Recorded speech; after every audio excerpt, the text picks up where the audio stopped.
बिस्मिल्लाहिर्रहमानिर्रहीम। अस्सलामुअलैकुम स्टूडेंट्स, आप बीएस मैथमेटिक्स के कोर्स वेक्टर्स एंड मैकेनिक्स का लेक्चर नंबर 25 देख रहे हैं। प्रीवियस लेक्चर का जो लास्ट टॉपिक था उसमें हमने सीखा था कि एक फोर्स को एक जगह से दूसरी जगह कैसे शिफ्ट करते हैं। उस थ्योरम को अप्लाई करते हुए हम एक जनरल रिज़ल्ट प्रूव करेंगे। बहुत ही इम्पॉर्टेंट रिज़ल्ट है, जो कि हमारा मेन मकसद था इस चैप्टर का कि फोर्सेस को कंपोज करना, सिंप्लीफाई करना सिस्टम ऑफ फोर्सेस को। तो reduction of a system of coplanar forces to a force and a couple के सिस्टम ऑफ कोप्लेनर फोर्सेस होगा, उसको हम एक फोर्स और एक कपल में रिड्यूस कर देंगे। तो देखें, a system of coplanar forces acting on a rigid body is equivalent to a single force acting at an arbitrary point in the plane of the forces, जहाँ चाहे आप शिफ्ट कर सकते हैं, together with a couple, और साथ एक couple होगा। अब लास्ट टाइम तो हमने पढ़ा था एक फोर्स थी, उसको हमने शिफ्ट किया था तो हमें फोर्स शिफ्ट हो गई थी और साथ एक कपल मिला था। अब यहाँ तो बहुत सारी फोर्सेज होंगी। देखें, let P1, P2 up to Pn be a system of coplanar forces acting at points A1, A2 up to An respectively of a rigid body। ये बहुत सारी फोर्सेज हैं, n फोर्सेज हैं जो कि मुख्तलिफ n पॉइंट्स पे एक्ट कर रही हैं। तो let O be a point in the plane of the forces। O एक पॉइंट है, फोर्सेज कोप्लेनर फोर्सेज हैं तो इनका एक प्लेन में एक्ट कर रही होंगी, तो उसी प्लेन में एक पॉइंट है O।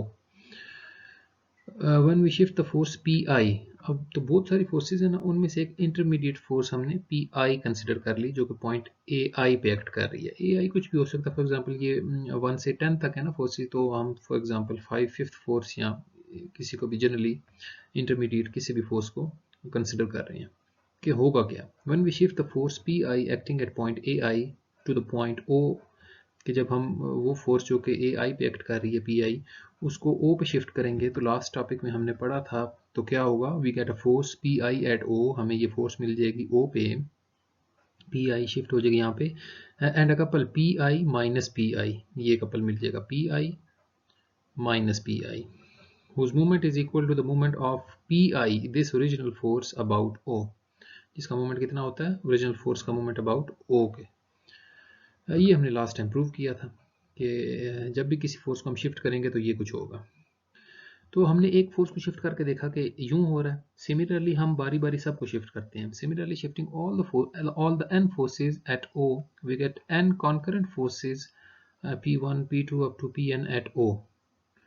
जब सब फोर्सेस को इस पॉइंट O पे शिफ्ट कर देंगे, तो अब ये क्योंकि सब फोर्सेस पॉइंट O एक पॉइंट पे एक्ट कर रही हैं, तो ये कॉन्करेंट फोर्सेस बन जाएंगी। उस resultant is a single force. तो जाहिर है कि जब कॉन्करेंट फोर्सेस बन जाएंगी, वो एक ही पॉइंट पे एक्ट कर रही होंगी, तो उनका रिजल्टेंट कैसे निकलेगा, उनका वेक्टर सम होगा ये। तो एक फोर्स बन गई। हाँ, लेकिन जितनी भी फोर्सेस हमने शिफ्ट की बारी बारी, P1 को शिफ्ट किया, P2 को शिफ्ट किया, तो हर एक के कॉरेस्पॉन्डिंग एक कपल ऐड होगा। टॉपिक में पढ़ा था ना, जैसे पी आई को शिफ्ट किया तो एक कपल मिल गया, जैसे P1 को शिफ्ट करेंगे ये कपल मिल जाएगा, P2 को शिफ्ट करेंगे ये कपल मिल जाएगा, Pn को शिफ्ट करेंगे ये कपल मिलेगा साथ। उनके मूवमेंट्स क्या होंगे वो भी हमें पता है। P1 का मूवमेंट क्या होगा, द मूवमेंट ऑफ, सॉरी, इस कपल का मूवमेंट क्या होगा, जो कि P1 फोर्स का अबाउट O मूवमेंट है, और इसी तरह इस कपल का मूवमेंट इतना ही होगा जितना P2 फोर्स का अबाउट O है। ये हमने थ्योरम में प्रूव किया था last time. whose movements are g1 g2 up to gn, उनके नाम हमने रख दिए g1 g2 up to gn। अब चूंकि कोप्लेनर फोर्सेस थी, these coplanar couples can be reduced, हमने टॉपिक पढ़ा था कि कोप्लेनर कपल्स जो होते हैं उनको कंपोज करके सिंगल कपल में कन्वर्ट किया जा सकता है, वो जिनमें हमने कॉमन नाम लिया था D, by composition of couples. हाँ, ये नाम था टॉपिक का। these coplanar couples can be reduced to a single couple by composition of couples lying in the same plane whose movement is given by, ये topic था कि वो जो हम कंपोज कर लेते हैं कोप्लेनर कपल्स को, उनका जो मूवमेंट होता है वो कंपोनेंट जो कपल्स थे उनके मूवमेंट्स के सम के इक्वल होता है। तो क्या हुआ क्या कि हमने फोर्सेस को बारी बारी शिफ्ट किया, तो हमें बहुत सारी फोर्सेस एक पॉइंट पे मिली, उनका एक रिजल्टेंट बन गया R, एक सिंगल फोर्स। और वो जो n कपल थे जो कि कोप्लेनर कपल थे, उनको भी हमने कंपोज करके एक कपल बना दिया। ये जिसका मोमेंट g है. Hence a system of coplanar forces acting on a rigid body is equivalent to a single force acting at a point O in the plane of forces together with a couple. तो coplanar system of forces को हमने ये बहुत से topics करके आखिर में ये रिजल्ट जो प्रूव किया ना, हमने सारा सिंप्लीफाई कर लिया इसको कि कोप्लेनर कपल्स जो जब एक्ट कर रहे होते हैं ना, सॉरी कोप्लेनर फोर्सेस बहुत सी एक्ट कर रही होती हैं जब system of coplanar forces act कर रहा होता है किसी बॉडी पे, तो उनको रिड्यूस करके एक फोर्स और एक कपल में रिड्यूस किया जा सकता है. नेक्स्ट देखें, ये क्रॉलरीज हैं कुछ. नंबर 1 कंडीशन फॉर इक्विलिब्रियम, यहाँ से हम डिराइव करेंगे the necessary and sufficient condition that a system of coplanar forces acting on a rigid body is in equilibrium is that the force sum and the moment sum must separately vanish. कि force सम भी zero हो और moment सम जो है वो भी zero के equal हो, सिर्फ और सिर्फ तभी जो सिस्टम है वो इक्विलिब्रियम में होगा. तो दोनों तरफ से प्रूव करना. इफ एंड ओनली इफ है suppose that a rigid body is an equilibrium under the action of system of coplanar forces, then there will neither be a translatory motion nor a rotatory motion. ना तो उसमें, अब देखें हम statics पढ़ रहे हैं, अभी डायनामिक्स नहीं पढ़ रहे, वो यूनिफॉर्म वेलोसिटी वाली बात नहीं होगी यहाँ पे. अभी हम स्टैटिक्स पढ़ रहे हैं. Statics deals with the bodies under rest, under the application of, under the influence of forces, कि बॉडीज पे मुख्तलिफ फोर्सेस एक्ट कर रही हैं और वो रेस्ट में है. तो ना तो ट्रांसलेटरी मोशन होगा ना ही रोटेटरी मोशन होगा. तो since there is no translatory motion, तो इसका मतलब है कि वो जो फोर्सेस का सम था, यानी जितनी भी कोप्लेनर फोर्सेस एक्ट कर रही थी उसको हमने क्या किया था, एक सिंगल फोर्स और एक सिंगल कपल में रिड्यूस कर लिया था. ये जो फोर्स है, क्योंकि ट्रांसलेटरी मोशन नहीं है, इसका मतलब है कि वो फोर्सेस का जो सम था वो ज़ीरो था. There is no rotatory motion, इसका मतलब है कि वो मूवमेंट भी नहीं है. ठीक है ना, मूवमेंट जो है वो ज़ीरो है, यानी रोटेशन नहीं हो रही.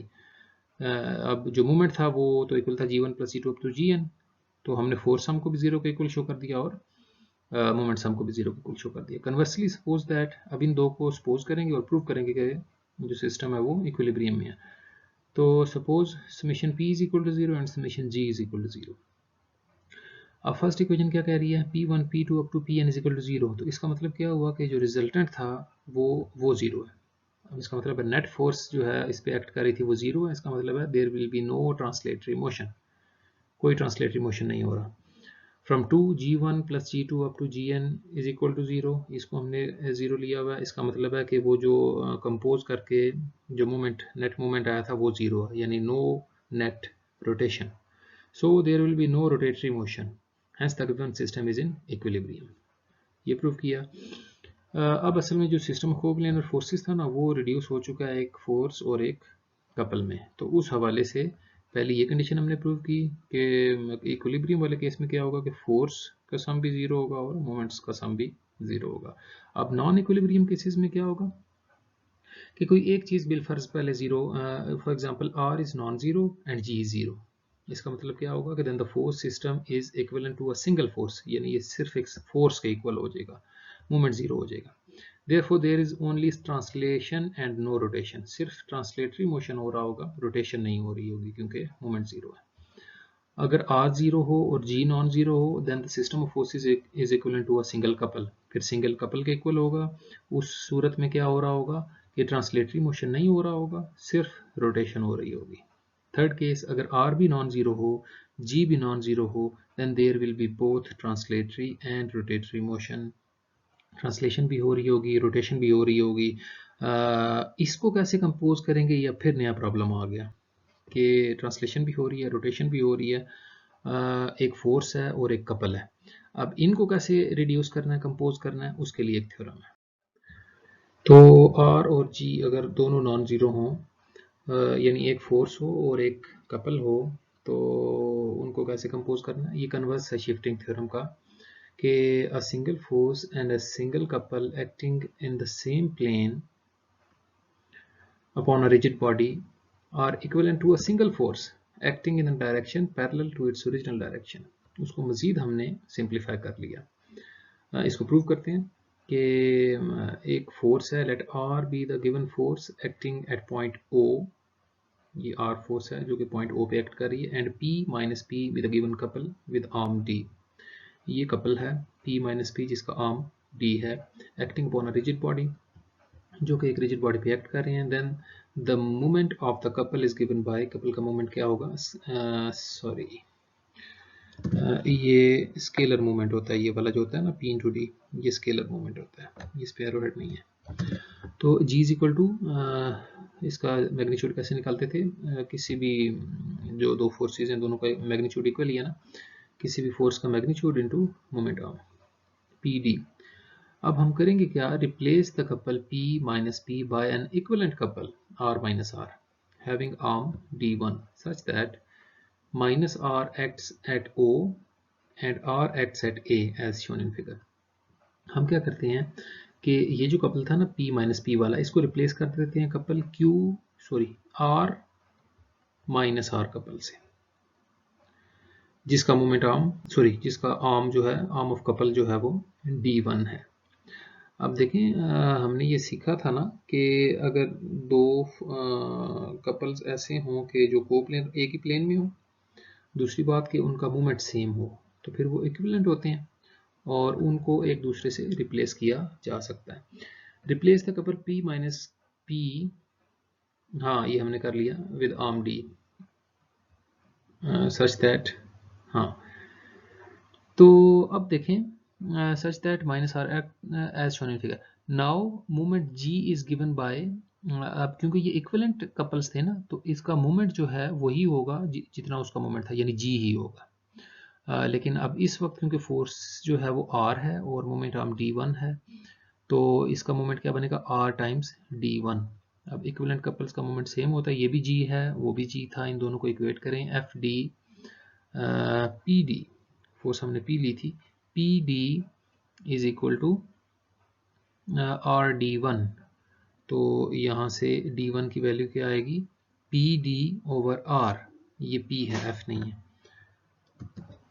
PD ओवर R, ये PD ओवर R आ गया। अब PD किसके इक्वल था, इक्वेशन 1 को देखें,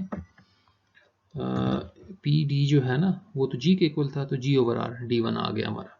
ये हमने एक एक्स्ट्रा चीज़ के लिए ये वाला रिलेशन लिखा है, असल काम एक्चुअली हम कर चुके हैं। आपने जब रिप्लेस किया ना कपल को, इस वाले कपल को इस कपल से, तो हुआ क्या एक्चुअली, हमने कपल इस तरह से जो नया कपल है वो लिया है कि माइनस R O पे एक्ट कर रहा है और R जो है वो इस पॉइंट A पे एक्ट कर रहा है। ये नया कपल था जिसे हमने रिप्लेस किया पुराने वाले कपल को। ये फोर्स अपनी जगह पे पुरानी फोर्स है जो लग रही थी। हुआ क्या है, the forces R at O and minus R acting along the same line will balance each other। ये R और माइनस R जो कि O पे एक्ट कर रही हैं, एक ही स्ट्रेट लाइन में एक्ट कर रही हैं, तो वो जो कंडीशन फॉर इक्विलिब्रियम थी दो फोर्सेस के लिए वो पूरी हो रही है। इसका मतलब है ये बैलेंस कर देंगे एक दूसरे को, and we are left with a single force, और हमारे पास एक सिंगल फोर्स रह गई, कौन सी, ये जो नीचे वाली है, ये ऊपर वाली तो एक दूसरे से बैलेंस होगी ना, सिर्फ ये बच गई फोर्स R जो कि पॉइंट A पे एक्ट कर रही है, acting at A in a direction parallel to its original direction, अपनी ओरिजिनल डायरेक्शन के पैरेलल देखें एक्ट कर रही है। यही थ्योरम था और यहाँ थ्योरम का प्रूफ कंप्लीट हो गया। ये जो रिलेशन हमने लिखा था, ये देखें उसने तो सिर्फ इतनी बात लिखी थी ना कि ये एक फोर्स हो एक कपल हो तो उनको मिला के एक्चुअली एक सिंगल फोर्स में रिड्यूस किया जा सकता है जो कि ओरिजिनल डायरेक्शन के पैरेलल एक्ट कर रही होगी, तो वो तो हमने प्रूव कर दिया। हमने एक्स्ट्रा इसमें से इंफॉर्मेशन ये निकाली कि ये जो फोर्स होगी where D1 is equal to G over R, ये जो हमने रिलेशन प्रूव किया है, shows that the resultant single force, ये जो एक फोर्स बच रही है जो कंपोज करके आखिर में रिजल्टेंट बचा है, act at a distance G over R from O। हमने उसकी पोजीशन भी बता दी कि O से इतने फासले पे वो एक्ट कर रही होगी और इसकी डायरेक्शन के पैरेलल एक्ट कर रही होगी। तो ये एक थ्योरम भी रहता था। अब एक प्रॉब्लम देखें, ये क्वेश्चन नंबर 9 है कि forces P, 2P, 3P, 6P, 5P and 4P act respectively along the sides AB, CB, CD, ED, EF and AF of a regular hexagon of side A। Regular hexagon है, उसकी sides के along लग रही है, किन directions में लग रही है, the sense of the forces being indicated by the order of the letters. यानी जो फोर्स P है वो A से B के अलॉन्ग लग रही है, डायरेक्शन है उसकी फ्रॉम A टू B। जो फोर्स 2P है वो C टू B एक्ट कर रही है, ऐसे वन वे राउंड नहीं है, C टू B उसकी डायरेक्शन का ख्याल रखना है। फोर्स 3P जो है C टू D ये डायरेक्शन होगी। तो फोर्स 6P जो है वो E टू D इस डायरेक्शन में एक्ट करेगी, and so on. This prove that the 6 forces are equivalent to a couple. तो अभी हमने देखा नहीं, उससे पहले देखें कि ये जो फोर्सेस हैं ये रेगुलर हेक्सागोन की साइड्स के अलॉन्ग एक्ट कर रही है ना। अब जो हेक्सागोन है वो प्लेन फिगर है, इसका मतलब है ये जो फोर्सेस हैं ये कोप्लेनर फोर्सेस हैं, और इसमें कहीं ये जिक्र नहीं है कि ये एक पॉइंट पे एक्ट कर रही हैं, यानी ये कॉन्करेंट फोर्सेस नहीं है, इसलिए यहाँ पे कपल की बात हो सकती है। जो कॉन्करेंट फोर्सेस होती हैं उनमें तो एक ही इफेक्ट होता है ना, उनका खाली रिजल्टेंट हम फाइंड करते थे, ट्रांसलेशन होती है उसके केस में, उसमें रोटेशन नहीं होती। तो यहाँ पे देखें, prove that the 6 forces are equivalent to a couple, हमने प्रूव करना है कि ये एक कपल के इक्विवेलेंट है ये। वैसे तो हमें पता है कोप्लेनर फोर्सेस को जब हम कंपोज करते हैं तो एक फोर्स और एक कपल निकलता है, लेकिन अभी हमने नॉन इक्विलिब्रियम केसेस पढ़े हैं, उसमें हमने देखा था कि बाज़ दफ़ा ऐसा होता है कि force zero, net force zero आती है और एक सिर्फ कपल बच जाता है, तो यहाँ भी यही होगा कि let the forces be reduced at O, हमने इन फोर्सेस को रिड्यूस कर दिया पॉइंट O पे, यानी वो जो शिफ्टिंग करते थे ना हम थ्योरम में, वो हमने सब फोर्सेस को O पे शिफ्ट किया, O इस पॉइंट पे, ठीक है। Where O is the centre of the given regular hexagon of side A, जो O है वो इस रेगुलर हेक्सागोन का सेंटर है। ये जो फिगर्स पॉलीगॉन्स के सेंटर्स होते हैं ना, ये एक्चुअली इनका जो सर्कम सर्कल होता है ना, सर्कम सर्कल जो इनके वर्टिसेस को टच करते हुए पास करता है, उसका सेंटर होता है, और इंस्क्राइब्ड सर्कल का भी वही सेंटर होता है, तो जो मिड पॉइंट्स को टच कर रहा होता है। तो ऑफ साइड ए, हर एक जो साइड है इसकी वो ए है क्योंकि रेगुलर हेक्सागोन है, और आपको बताया था, वो डिटेल में बताया था कि इंटीरियर एंगल्स कैसे फाइंड करते हैं रेगुलर फिगर्स के, तो हेक्सागोन के केस में हर इंटीरियर एंगल जो है वो 120 डिग्रीज का होगा। Let O prime be the mid point of side A B, किसी भी, क्योंकि रेगुलर फिगर है ना, किसी भी एक का ले लें और इसका डिस्टेंस कैलकुलेट कर लें, क्योंकि हमने मोमेंट्स लेने हैं ना, मोमेंट चाहिए होगा हमें फोर्सेस का। तो let D is equal to O prime, where O prime is the mid point of A B, side A B का मिड पॉइंट जो है वो O प्राइम है, ये वाला। तो उस डिस्टेंस का नाम, परपेंडिकुलर डिस्टेंस जो है O से इस ए बी साइड का वो D है, तो फिर हर साइड का D होगा, क्योंकि ये रेगुलर फिगर है ना, हर साइड का, इस फोर्स इस साइड का भी D डिस्टेंस होगा, इस साइड का भी D डिस्टेंस, इस फोर्स का भी D डिस्टेंस होगा। Take the side A B parallel to X axis, ये जो साइड ए बी थी इसको हमने पैरेलल टू एक्स एक्सिस ले लिया, एक्स एक्सिस ये है। तो let R be the resultant and XY be the resolved part of the resultant along X and Y axis respectively. तो the given system will be equivalent to a couple if के X और Y component जो है वो zero होंगे, यानी resultant जो है फोर्सेस का वो जीरो होगा, एंड जो मूवमेंट है कपल का वो नॉन जीरो होगा। यही अभी हमने नॉन इक्विलिब्रियम केसेस में पढ़ा था ना, अगर ज़हन में नहीं है तो रिवाइंड करके देख लें, सेकंड केस था मेरे ख्याल में। तो अब देखें, bye theorem of resolve parts x जो है वो हम फाइंड करते हैं। हाँ, यहाँ पे जो यूनिडायरेक्शनल फोर्सेस है ना, उनको हमने सेम लाइन के अलॉन्ग ले लिया, इन सब फोर्सेस को हमने ओ पे रिड्यूस किया था ना। अब गौर से देखें, ये समझ लें कि ये जो फिगर बनी हुई है ना, कि इस फोर्स की डायरेक्शन जो ए बी के अलॉन्ग लग रही है वो पी है, ए बी के अलॉन्ग पी फोर्स लग रही है, और ये जो फोर्स थी जो ई डी के अलॉन्ग लग रही है जो कि 6P है, इनकी डायरेक्शन सेम है, ये दोनों अलॉन्ग एक्स एक्सिस ऐसे एक्ट करेंगी। फिर ये जो दो फोर्सेस हैं, एक ये 3P वाली और एक ये 4P वाली, इनकी डायरेक्शन सेम थी, इनको ओ पे जब रिड्यूस करेंगे तो ये ऐसे एक लाइन में आ जाएंगी, और ये जो फोर्सेस थी 5P और 2P, ये ऐसे एक लाइन में आ जाएगी। तो by theorem of resolve parts 7P ये वाला, ये देखें P plus 6P is equal to 7P, ये भी 3P plus 4P is equal to 7P, ये भी 3P plus 4P is equal to 7P, ये वो वाला 7P लिखा, क्योंकि एक ही डायरेक्शन है, बार बार इनको अलग अलग करना चाहिए, आपकी मर्जी है, लेकिन वो फायदा नहीं है उसका। उसमें क्या आएगा, P cos 0 plus 6P cos 0, तो वही बात आ गई ना, 7P cos 0। इसी तरह यहाँ पे भी 3P cos 120, 4p cos 20 दोनों को ऐड करेंगे, फिर 7p cos 20, इसलिए तो इनको कंबाइन किया था कि इकट्ठा करके लिख लें। तो 7p इंटू कॉस ये वाला 120 डिग्री जो एक्स एक्सिस के साथ बन रहा है एंगल वो लिखना होता है हमने, फिर 7p cos 240 डिग्री, ये वाला 7p, ये अब इसकी बात हो रही है, इसका एंगल कितना बनेगा, ये 120 प्लस 120, ये 240 डिग्री ये वाला। तो cos 0 पे 1 होता है, cos 120 पे -1/2, cos 240 पे भी -1/2। तो ये -1/2 -1/2 -1 होगा, -1 प्लस 1 कैंसिल होके 0, एक्स कंपोनेंट 0 आ गया। y जो है वो अब उसी तरह से वही एंगल्स होंगे, बस साइन इस्तेमाल होगा उसमें। तो साइन 0, साइन 120 और साइन 240। साइन 0 पे 0 होता है, साइन 120 पे √3/2 है, साइन 240 जो है ये थर्ड क्वाड्रेंट है, तो यहाँ पे नेगेटिव होगा साइन, तो माइनस √3/2, तो ये माइनस और प्लस के कैंसिल हो जाएंगे, ये 0 आ गया।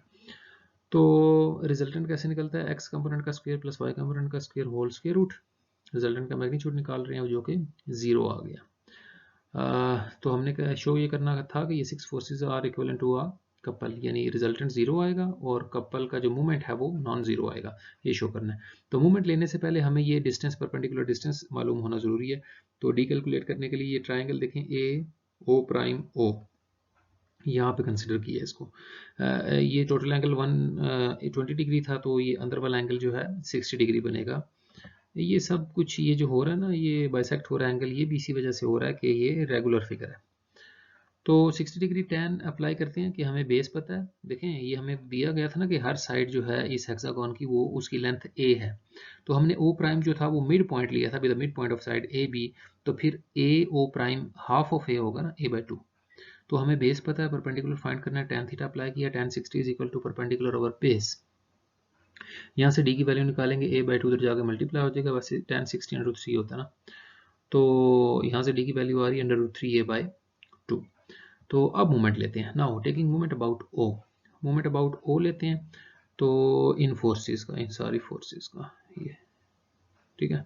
तो ये जो फोर्स P है इसका मूवमेंट अबाउट ओ लेंगे, तो इसका जो आर्म है वो D है, सब फोर्सेस का आर्म D है, क्योंकि रेगुलर हेक्सागोन है, सबका डिस्टेंस जो सेंटर से है ना वो सेम होगा। फिर हाँ, इसमें आपने डायरेक्शंस का ख्याल रखना है, जब टॉपिक हमने पढ़ा था ना मूवमेंट का, ये स्केलर मूवमेंट, उधर मैंने आपको बताया था कि एंटी क्लॉकवाइज रोटेशंस जो हैं उनके लिए पॉजिटिव होता है, और जो क्लॉकवाइज रोटेशंस हैं उनके लिए पॉजिटिव होता है। ओ पिवट पोजीशन है ना आपकी, ओ पिवट है आपका, जो पॉइंट ऑफ रेफरेंस है वो ओ है, इसको समझिए यहाँ पे आपके जो है ना इसके अबाउट रोटेशन हो रही है। तो जब फोर्स ऐसे एक्ट करेगी, यहाँ पे फोर्स हम लगाएंगे, तो ये देखें ये एंटी क्लॉकवाइज रोटेट करेगा ना, इसलिए ये वाला पॉजिटिव लिया। और ये फोर्स देखें, ये सेंटर है, यहाँ से जब फोर्स ऐसे एक्ट करेगी तो इसको यूं घुमाएगी ना, ऐसे घुमाएगी क्लॉकवाइज, इसलिए ये नेगेटिव लिया। तो फोर्सेस की जो डायरेक्शन थी उनके मुताबिक पॉजिटिव और नेगेटिव साइन लगाए हैं। मूवमेंट हम सबका डी है, तो इन सबको ऐड किया, p - 2p + 3p - 6p + 5p - 4p, तो ये माइनस का 3p टाइम्स डी आ रहा था। डी की वैल्यू जो अभी हमने फाइंड की थी वो यहाँ पुट कर दी, तो ये आंसर आ रहा है विच इज़ नॉन ज़ीरो। सो वैसे तो कोप्लेनर फोर्सेस जो हैं वो, उसमें दो ही चीज़ें होती हैं, एक रिजल्टेंट फोर्सेस का फोर्स सम, सिंगल फोर्स जो बचती है हमारे पास, और एक कपल। अब जो फोर्स बच रही थी वो तो 0 है, और जो कपल बच रहा था उसका मोमेंट नॉन जीरो है। इसका मतलब है ये जो गिवन सिस्टम था, this is equivalent to a single couple. तो ये था आज का लेक्चर।